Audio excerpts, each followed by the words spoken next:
Kaso sa NAIA ang alkalde ng Malinaw Albay dahil sa iligal na pagdadala ng baril.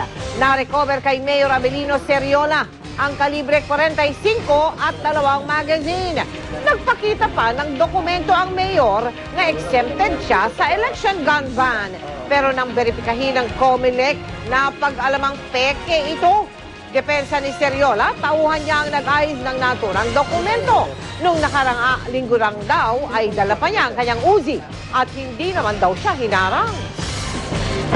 Pinapulaanan ng Parish Pastoral Council for Responsible Voting o PPCRB na nagpagawa o nagkomisyon sila ng survey para sa mga kandidato sa pagka-PC o sa pagka-presidente.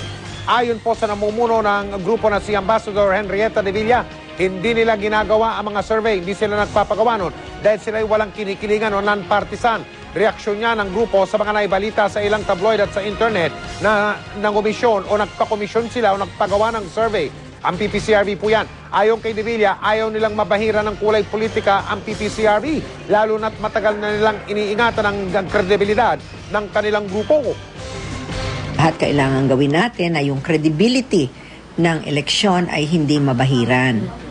Lalong-lalo na kami ay accredited citizens arm ng COMELEC. Nakabalik na sa Los Angeles sa California si Manny Pacquiao.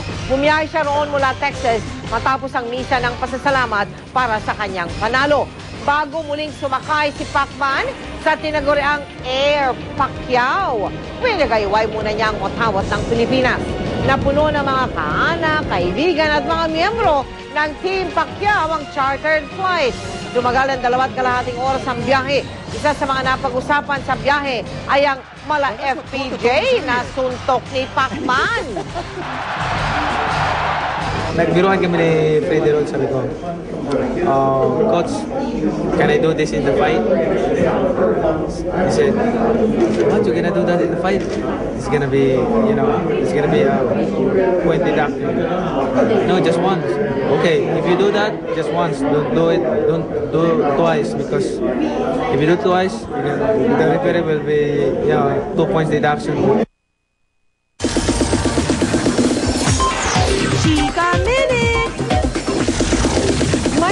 Papayo na raw kay Chris Aquino na mag-leave muna sa trabaho. Baka raw kasi makasira sa kampanya ng kapatid na si Senador Noynoy Aquino ang pagiging controversy magnet niya. Ang chika mula kay Nelson Canlas. I can't deliver the news because I make too much news. Ayun, so tanggap ko yun. You have to spark that fervor. Yung parang kailangan may opinion ng tao sa'yo. Kasi kung wala silang opinion, that means they don't care. Sa 14 na taon ni Chris Aquino sa showbiz industry, alam na raw niya na isa siya sa mga personalidad na pinakamalapitin ng mga intriga. Pinakahuli na marahil ang kontrobersya sa kanila ni Rufa Gutierrez na agad ding naayos.